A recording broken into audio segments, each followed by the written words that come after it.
Hi guys, how you all doing? Hope you're all keeping safe and well. Welcome to another episode of Brown Car Guy and Buddies. Today I'm catching up with somebody who was basically, when I went out to the Middle East in 2006, he was essentially my rival. I was there as editor of Car Middle East magazine and he was editor of Autocar Middle East, and we were probably the two premium titles in the region. And of course, for over the years, we got to know each other very, very well indeed. And this is going to be pretty awesome. He's been a journalist for almost as long, I think maybe even longer than myself, originally from Australia, but for a large, well, since back then, he's been based in Dubai, still in Dubai. So that's where we're going to catch up with him. And we're also going to talk a bit about motorsports as well, because that's really kind of his forte as well.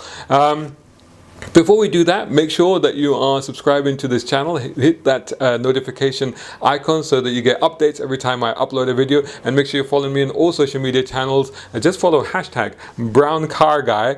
You can follow me on Instagram, Twitter, Facebook, and of course subscribe to browncarguy.com. And in addition to that, there's another URL which I'll give you at the end of this video, where there's some exclusive piece of content just for you. So let's get into this. This should be a lot of fun.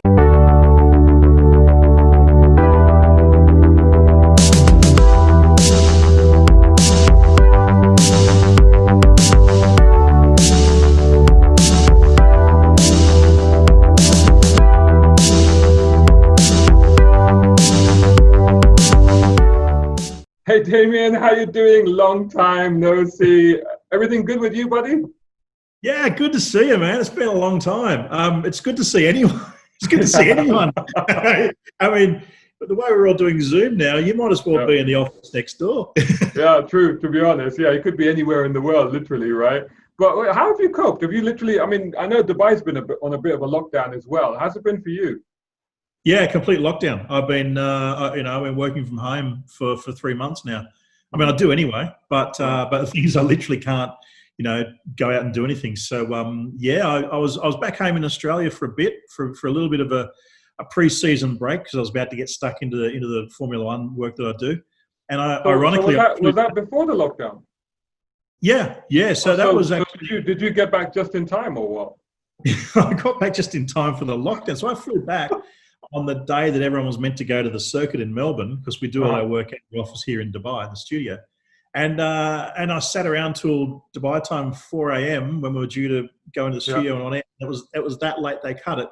And I went, nothing happening. And I think that was a catalyst for lockdowns all around the world, because then it was like, well, I'm here now. And I'm still I think I remember seeing your post at the time. And seeing that you're not sure if it's happening, not happening, what you're doing, but oh my God. Anyway, for the benefit of the viewers, let's go back a little bit and explain who you are and what you've been up to. I mean, you've been a journalist, I think, probably a little bit longer than myself, right? Over 3 decades? Yeah, probably a little bit longer. Yeah, I started in, I actually started as work experience in 85. Wow. When I was 15, 14, 15. And then I went back and finished my school, etc., yada, yada. And my first real job was 2 days after I left school with the newspaper. And that was in the end of 88. So I've been a motoring journo ever since. So, exactly. So I started 89, so you're 88. So literally there's a year between us. And how did you go down this path? I mean, was this something you'd always wanted to do, or? Yeah, absolutely. I don't know. I was always. I mean, I love cars since day one. Like everyone. And I remember we had that careers advisor at school who would say, right, when we were 13, 14, next year you're going to have a week of work experience. Think about what you want to do. And I did the usual thing. They said, I applied to the police force to see if they wanted someone. So that was a potential one I was thinking of. People are going to work. Was there somebody in your family that was in the police or something, or was that? Yeah, I've got some members in the family. But again, I just thought I get to drive V8 cars, So, right. I see. It was all car driven. So you were thinking, future Mel Gibson, Mad Max, that sort of scenario. Yeah, that's it. They were running those. They were running the Interceptor kind of things anyway. The Falcon. Perfect. But so I thought, everyone's going. Then people started to sort of do the lazy way. I'm going to work for my dad and buy the sandwiches for the office. And I was, don't know what, and I bought a copy of the car magazine on the way to work. And I was just flicking on the way to school on the school bus. And I was like, hang on, they get to take the cars home. They get to, bingo. So I spent 9 months writing letters, the old style, to every car magazine saying, I want to do work experience. I want to do it. And finally one cracked and said, yeah, come in. And that was when I was 15. The first day we grabbed a Toyota Corolla, the first front wheel drive Toyota Corolla. Right. It to a racetrack called Oran Park. We did some laps, did some photography, and I went. But you weren't driving at that age, were you? Yeah, I got to drive. I was driving literally through the. Yeah. Whoa. On track. Oh. Which magazine was this then that let you do that? This is a magazine called Modern Motor, which morphed into a magazine called Motor, part of the Kerry Packer empire that now is part of Bauer Media. Right. And so it was the second biggest car magazine in the country, and I'm still in touch with that journalist today. Wow. Who sort of guided me through, a great guy called Ewan Kennedy who gave me the first break. And I just went back thinking, this is it. Everyone else is working with their dad in a bank or whatever else. Yeah. I just drove a car around a racetrack. I'm in, and that was it. I'd never turn back. Oh my God. And then, so let's fast forward quickly, because obviously you had your career in Australia as well. But then how did you end up in Dubai? I mean, I know at one point we were rivals, effectively, because you were editor of Autocar Middle East and I was editor of Car Middle East. We were the blue corner. It was a funny thing. I was freelancing at home. I was doing work for news, it's pretty much what I'm doing now: newspapers, magazines, radio, TV. And a friend of mine who was working in Dubai, I used to be a cadet with at News Limited, who works for one of the publishing companies here, said, "Look, it's not our company, but there's a company that's starting a car magazine. Would you like to write for them?" I went, "Yeah, great. Why not?" So I gave my details and to her, and she passed them on.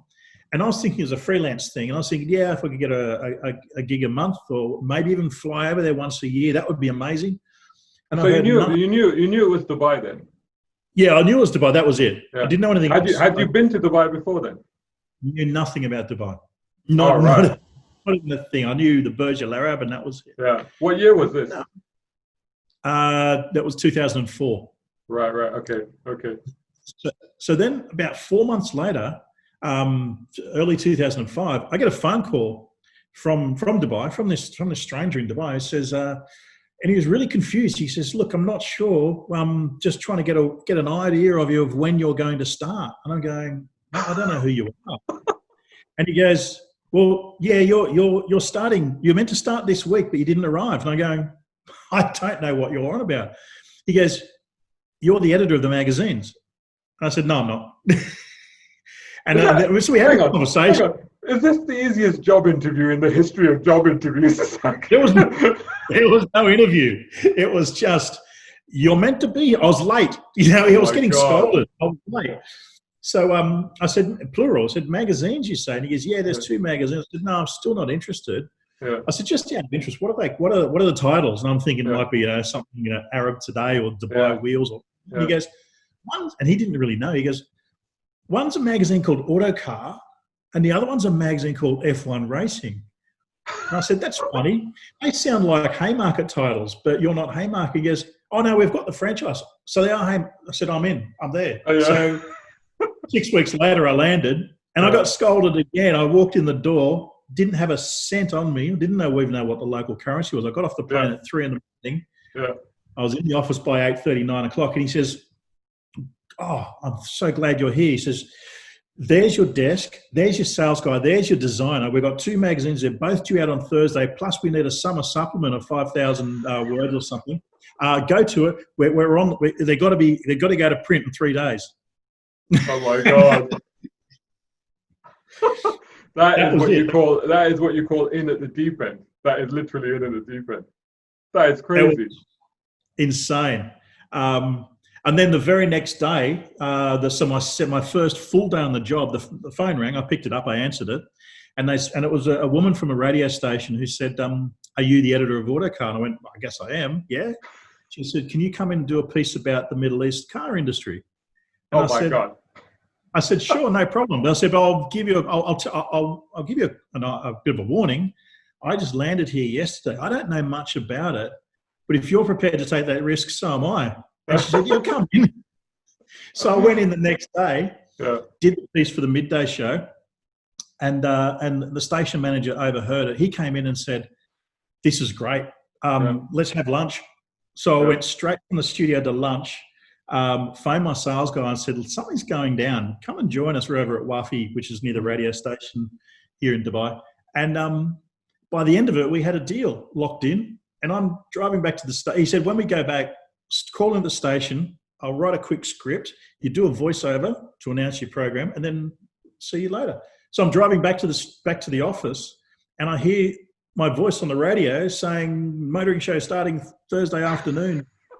And so I went back to the office, and of course, the usual, the new boy. I'd just been there for 2 days. Who's new boy from Australia? How did your radio show go? Hot shot. And I said, fine. Show starts on Thursday afternoon, 3 to 5. Tune in. And that's how that went. It's just, as you know, it was the Wild West back then. It was an interesting time. I mean, I got there in 2006, and slightly different route to you, because I obviously had anticipated that there was going to be a car magazine. I knew, because I'd been working at EMAP then, now Bauer, but then EMAP, and I'd been working there before, and I had been aware that car was starting to be franchised around the world. So when I left EMAP and I moved to another magazine, I had told the guys there, I said, look, if this happens for the Middle East, I want to know about it, because I'd lived in the Middle East before. I grew up in Saudi Arabia. So obviously, so when it did happen, sure enough, one of my former colleagues, he called me up, look, he said, it's happening, but we're not responsible. It's a company in Dubai called ITP. You have to get in touch with them. So I did. And I think I was down to like 1 of 2 candidates, and I was doing phone interviews like every other day. And I was like, no, I want this, this is mine, And eventually I got that. But a bit like you, I arrived, and it's like next day at the office, right, here you go, here's your designer, here's your mag, all right, off you go. And I'm like, okay, I don't even have a local driving license. What's going on, But seriously, and it literally was at the deep end. And you suddenly found yourself getting pulled into stuff. So like, you did radio, I ended up doing radio. I don't know if you saw the conversation that I posted this day before yesterday. I don't know when this is going to go live, but last week I posted up an interview or a chat with Alex Kappa-Murdoch, and we were talking about how Dubai was a place where there were lots of opportunities, and suddenly you found yourself doing stuff that you were never anticipating. I mean, I started as a print journalist, as I'm sure you did, and ended up doing digital, web, YouTube, television, radio, all the rest of it. Did you? I mean, you clearly found that straight away, that you got in and you suddenly the horizons opened up. But did you find Dubai was? I loved it. I thought, okay, as you know, this place can be a bit weird when it comes to red tape and getting through things. But the other side of it is it can also be incredibly quick with no red tape in some other ways. And that was a perfect example. I mean, I did in the space of 4 or 5 days what would have taken me 8-9 months to clear through bureaucracy and stuff back in Australia to get past, to do radio and do whatever. And bang, we're straight into it. Another example is because, again, as you know, the free zone situation down here, all the media companies work in the same area. You and I were across the road from each other virtually, and same lunch spot down the road. Well, the same thing. I picked up a genuinely a lunchtime gig doing TV commentary for BBC Motorsport, doing GP2 at the time. And that was coming out of the 10 Sports studio, which was literally next door. And it was a pre-record, so it wasn't on the weekend. So I'd go, look, guys, I can do it, Tuesday, Wednesday, Thursday at between 1 and 2 p.m., So I'd be at my desk doing the magazine, and everyone's going, right, lunchtime, I'm going to duck out and go and grab a sandwich, or I'm going to do the same. I'm going to grab a sandwich, and I'd literally walk 30 metres down the road, go into the 10 Sports studio, cans on, little booth, and bang, and call it as if you were calling it live to an audience, the BBC audience around the world. The audience had no idea that you were coming out of Dubai. They think you're actually at the track. And it's one race. It's done in 35 minutes, 40 minutes. Headphones off, bang, back into the office with a cup of coffee in your hand, and away you go. And again, that kind of outlets and opportunities didn't exist or doesn't exist anywhere else in the world. No, It's not like that here now. Of course, things have changed, but back things have then, like changed. Yeah, the Wild West, I got a buzz out of it. Used to get a buzz out of the job every day, not just because yeah, we're driving cars and doing great things, but the media opportunities and just running events as well. You're doing yeah. events and doing live things and I think just you've hit on something there. It's like the opportunity to start to create. I mean, one of the things that when I came out there, I was suddenly able to go, right. You know what? Let's raise the standard of feature photography. Let's raise the standard of this because you could, because like you say, it's kind of frontier's land, wasn't it? But yeah. you mentioned events there, and obviously we were rivals at Autocar and Car Magazine. But one of the things I was always very was quite in awe of, actually, and a lot of respect to you for that, was the Car of the Year event that you did at Autocar. You know, because trying to give people that are watching this, trying to give you a little bit of a snapshot. This is not a well-developed market like, say, the UK or the US or maybe even Australia, where you could call up and get any car you want from any manufacturer as a major media outlet. It's very difficult to get hold of cars. And you used to arrange what, 30 plus cars for 3 days at the Autodrome for your award? 55 Oh my God. a week for a week.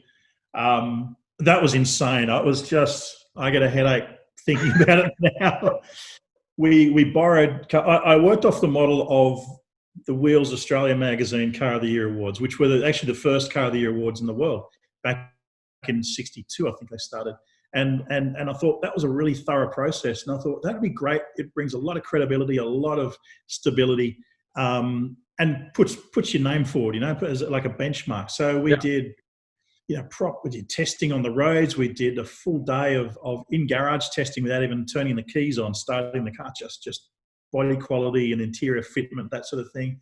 A road course, a race track course for dynamic handling, that sort of thing. And then we announced the winners. And the thing is that, I got a lot of resistance from the automotive industry because they were used to pay for play. And I go, no. And I got a lot of resistance from my own advertising guys. Oh yeah. Going, no, you don't buy trophies. You win. So now that we're talking about it, let me just interject and say I nearly got sacked once. Yeah. Because I put my foot down and I did it went right to the top and I got called into a board meeting and stuff like that.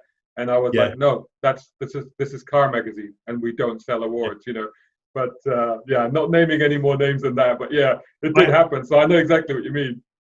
I actually pulled some favors from the Dubai Autodrome where we did our testing, and otherwise I would have had to pay for it myself. And got them to get security on the gate to keep people out because we were getting rival manufacturers. We kicked 2 out who had photographers peering over fences trying to photograph testing. I said, no, that's a closed shop. Yeah. So and one of the things which I really admire this guy for, even though at the time I was very angry with him, was one of the cars was in contention was a Bentley, and we tested it and we'd driven it, but there wasn't any in stock at the moment, and he put one and actually shipped one over from the UK and brought it out, and I said, look, it needs to be for the whole 3 days, otherwise it's disqualified. They're the rules because you have to compare apples with apples. Yeah. Anyway, it turned up late, and I said, we will judge it tonight, overnight, and then we'll put it on the road tomorrow. As it wheeled out the back, it didn't have any registration plates. And I said, I need the traders. We need to drive it. And he goes, no, you can't. So I phoned him, Ian Gorsuch, who was the regional director of Bentley at the time, and I phoned him at 9 or 10 o'clock at night. And I said, Ian, I'm really, really sorry, but I'm disqualifying your car. Yeah. And he just spent a lot of money to freight it out from the UK. I bet. He went nuts at me. They won the Car of the Year before, so he knew the value in it. Yeah. Explained it to him why, and it was about 2 or 3 years later. He says, I understand now. Yeah. He says, because the credibility that you guys had, the tenacity to say you're out of here at risk of losing advertising dollar, adds so much more value to what you're doing because it's genuine. Yeah, and exactly. I'm good friends with him now, and we went through that. But boy, did he let me have it at the time. Yeah. Oh, but that's it needed the credibility. So let's come on to that because I reposted on my Facebook, if people follow me, an article that I did a few years ago on it was an event by Nissan when they Yes. introduced desert camel power.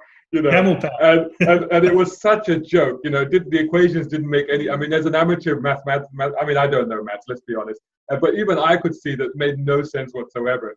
So I wrote this piece, and they were not happy. But that's just one time that I fell out with the manufacturers there. It was a number of incidents.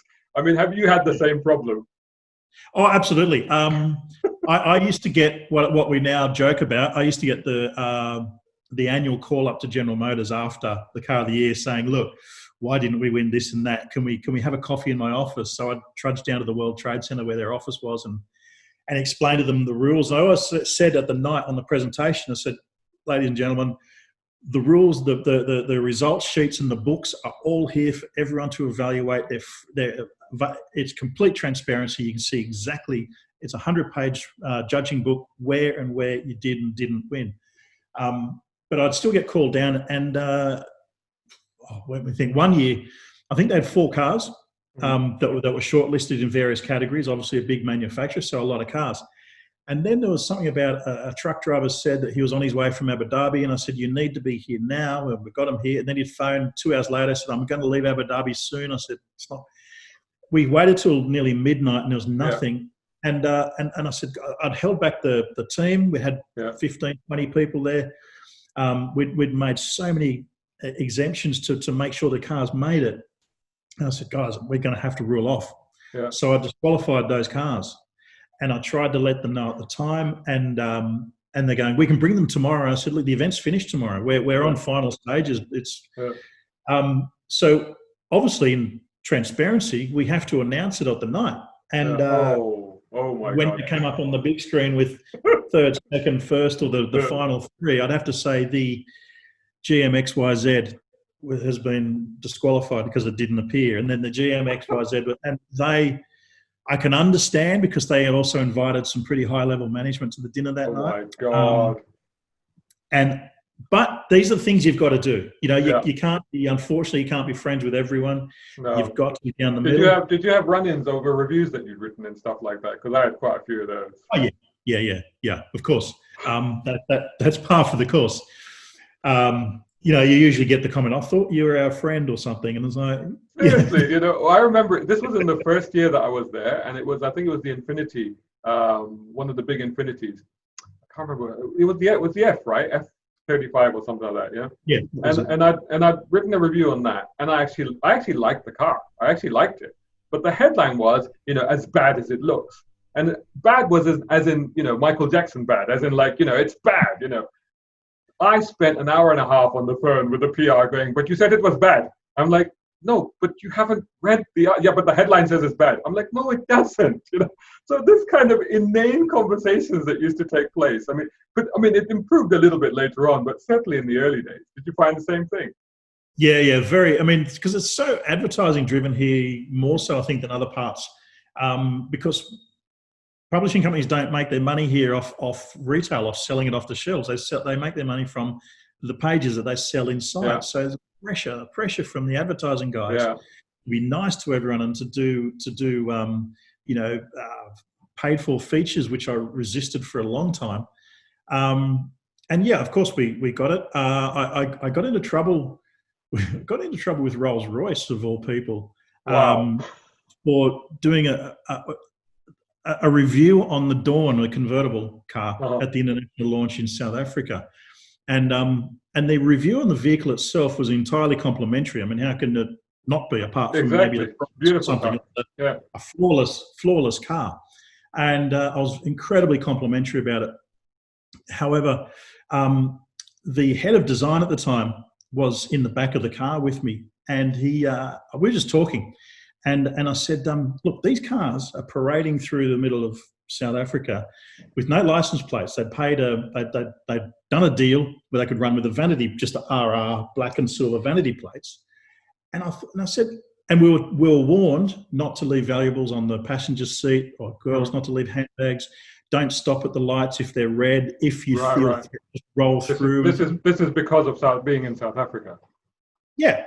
So it just came up in conversation after lunch with Giles in the back seat, and he said, yeah, we've got our own security dotted around the place. That man over there in the caddy, Yeah. He's one of ours. And he's, on his phone, undercover. And he's one of it. So he said, don't worry, you're okay. Mm. And I said, so you guys put some effort into this? Yeah. And I mentioned this in the story. I said that this is the efforts that they go to, that they did this. And it was funny that, there's a lot of carjacking happening here, that you've got 15 convertible Rolls Royces without registration plates floating through these small villages and towns in Cape Town.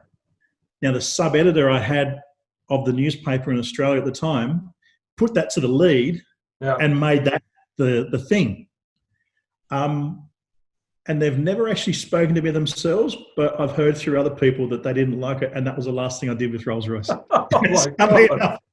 So they've never actually told me. I've only heard through a million other journalists and PR people. Apparently there's a little bit of folklore over there, allegedly. Oh my God. And that's just from disclosing the inner workings of how they do these things. I must just touch briefly on, because now that you mentioned sub-editor, because I know you used to do this, and I did it briefly, and I had a lot of problems with it. And I'm talking about Arabic translations of what we get. So, for example, I know your magazine, I think, was half and half, wasn't it? And at one point with Car, we did a separate issue, which lasted about 3 issues. It was Car Arabic.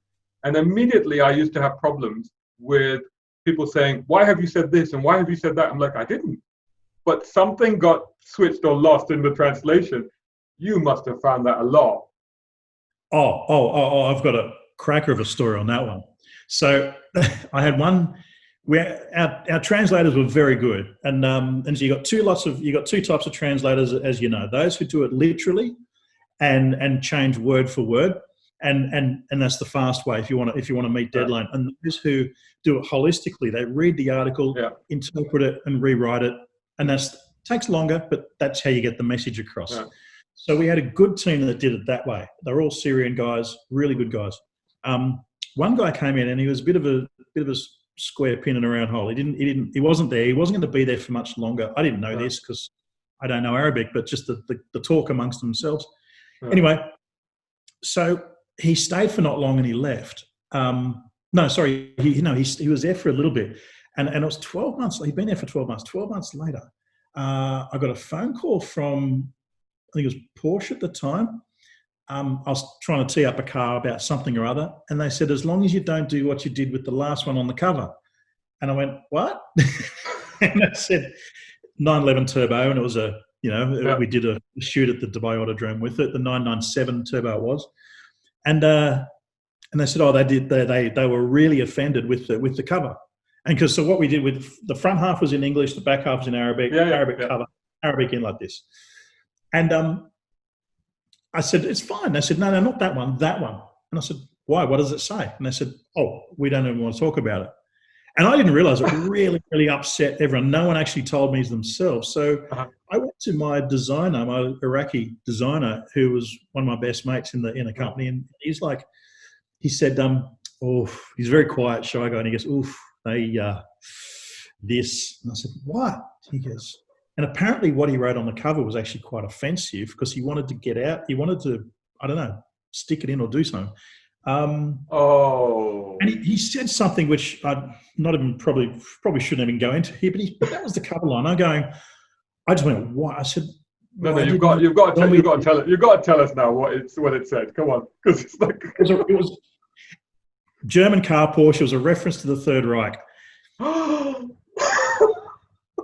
Yes, as the cover strap, and I just went like a ghost. I went, why did no one tell me this? And my designer said, I thought you knew. And I said, my goodness. Oh my God. Then that explained why I was getting mail addressed to the Arabic editor. We didn't have an Arabic editor to him, and he was telling the car industry that he was the Arabic editor, not the translator. Oh my rewriting. God. And he goes, again, my designer goes, you don't know? And I said, what? He goes, the leader editorial, that's his name at the bottom, and he's putting his own name on my leader as the editor. So we quickly dismissed him, of course, and then I had to go back to Porsche, even though it was 14 months now, and explain the situation. And so we had a big discussion with my management and said it's not worth the risk, and we dropped the Arabic section the next issue. It's just not worth. No, I'm not surprised. I mean, we dropped it for partly that was one of the reasons that really bothered me. But actually, we didn't drop it for that. But that's a whole different story. But we got, I wanted to try and keep these to 30 minutes, and I never succeed. But I can't let you go, obviously, because it's always great to catch up with people, right? And it's been over a year and a half since we've seen each other. Time, yeah. And I should just mention for the benefit of people watching that, yeah, we were rivals. We were pretty fierce rivals, but we also became great buddies because, we used to go to a lot of events together and interact a lot. So we had a lot of great times together.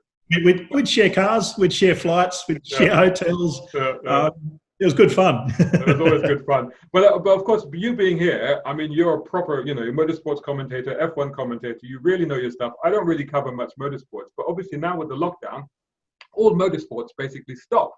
And of course, now there's just been some news that on Austria in July, they might be kicking things off. So how much has the industry, the old motorsports industry, suffered from this 2.5 months of lockdown? It's been massively detrimental to the industry.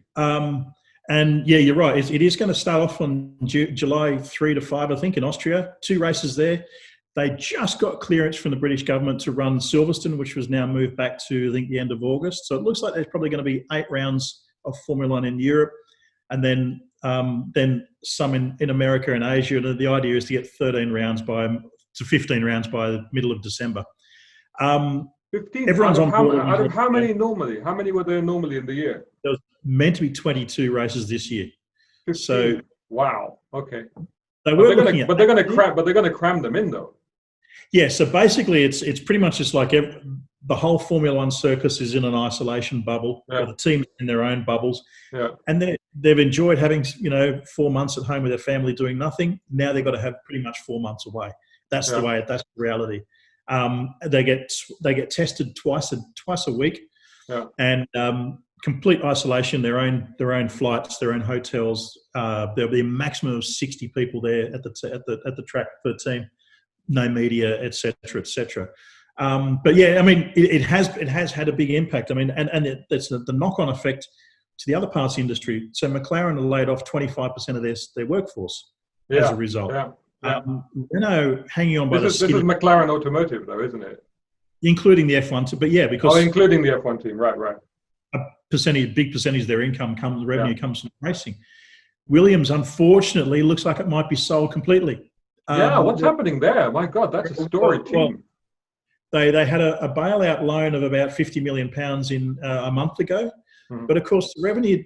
But they're 100% a Grand Prix team, so the revenue depends on advertising, TV, airtime, sponsor commitments. That's not happening. So they split with their sponsor earlier this week, and they're looking at partial or whole purchases of the team, the land, everything. So just as an estimate, losing what could potentially be 5, 6, 7 races in the season, how much would that cost in monetary terms for an F1 team? Oh, it could be, when you're considering that each race is going to an audience of about 50, 60 million people plus, or 600 or whatever, I can't remember the exact figure, but a global audience. So if you're looking at that, basically you would divide your revenue stream by about between a third and a half. So you're probably looking at maybe £200-300 million you would lose. Wow. And so for some of these teams, that's it. That's completely, that will kill them right there. Absolutely, yeah, absolutely. And the thing is that they're engineering companies, and a lot of people, taking cheap shots, saying, "But we don't need to race, and the fat cats can live on their yachts in Monaco." But the thing is that there's probably about 20 fat cats in the entire industry who can do that, and probably 7 of them are drivers. The other drivers all pay their own way to be there. The rest are, graduate engineering students and caterers and accountants, like any other business, who've got. So it sounds like it was pretty crucial to get the F1 circus back on the road rather than write the year off. That was never an option. It was never an option. Not in the slightest. The automotive engineering industry means far too much to the British economy for a start. That little Silicon oasis of Motorsport Valley is worth a fortune. And the way they turned around and started creating ventilators and creating mission critical things to get onto this faster than any other industry shows that they can adapt if they need to. in terms of 3D printing and getting things up and running. They are the best brains in the world for engineering in general. Yeah. And they just haven't turned into motorsport. But these are also, it's motorsport that becomes motor industry development. So now the development in things we're going to see in cars, whether it be energy recovery systems in EVs or whatever in 5 years' time, that's all now been put back by 6 months because these companies are all working in it. Williams, classic example, they have an operation in Doha, which is an engineering company that just builds these flywheel hybrid units that all the London buses are running on, powered by Williams. Yeah, amazing, isn't it? There's a lot of these links that people don't really know about, and the fact that how much we actually would lose, if we lost this industry. So I need to wrap up because we're going well over time, but I can't let you go just without just getting your opinion on these virtual races, because to be honest, they get my goat. I'm like, no, sorry, that's not real racing. What's your view on it? I'm with you. I've tried so hard to follow it and to be enthused. I'm following it, but I've tried so hard to be enthusiastic about it. I can't get into it. I know that the guys behind the wheel are doing their thing, but when you see a collision and a car suddenly barrel rolls 100 and 200 feet in the air and catches on fire, and then it's a reset button and it's back into it again, I think, no, guys, this is not it. I mean, it's serious, and the drivers are paid for it. They've got sponsor commitments, and I can understand why people have lost their jobs for being silly on it. All that kind of stuff we haven't got time to go on about. But it's not racing, is it? No, it's not. It's a game. It's a game. At the end of the day, it's a game. It doesn't bring to the fore, the guts, the grit, the determination, the sheer bravery that some drivers have to show out there. It's just, to me, it's just no. It's no replacement. No way. Anyway, mate, there's no replacement for having spoken to you today. It's been absolutely fantastic. It's been wonderful to catch up with you. Thanks so much for doing this. Stay safe. I hope things are going to improve for you very soon there. Yep. It's hopefully things are picking up. It's looking good. Obviously, motorsport season kicking off. Car launch season, I understand, is about to kick off. And fingers crossed, we'll all be in a much better place by the end of the year. But, mate, really, really good to catch up with you. It's been a long time, and I've loved getting into it and talking about the old times, good and bad. Good and bad. I think we're going to have to. There's a lot more stories to tell, so we're going to have to do this again soon. But yeah, thanks so much. Take care, buddy. Anytime. Thanks, Shazad. Wow, it's always good to catch up with who was a rival and then became good friends. I think, even he would have to admit, though, that obviously my magazine was better than his magazine. That's a given. But anyway, he's an incredible guy, and it was fantastic to catch up with him. We covered a lot of stuff there, and of course got a bit of an insight into what's happening with motorsports there. I think that was really valuable. I hope you enjoyed that video, and if you did, make sure that you subscribe to this channel and hit the notification icon so that you get a notification every time I upload one of these. Please also follow me on social media. Just search for #BrownCarGuy. That's on Instagram, Twitter, Facebook, and of course subscribe to browncarguy.com. That's my website. You can see it right there as well. And that additional piece of content is on patreon.com/Shazad Sheikh, and there you'll find my kind of parody sequel to the original Cannonball Run movie. It's a lot of fun. I hope you enjoy it. In there also you can support me if you enjoy these videos. If not, don't worry. Please continue to like, comment, share, subscribe, all the rest of it. That is greatly appreciated. Thanks so much for watching, and I'll catch you again very soon.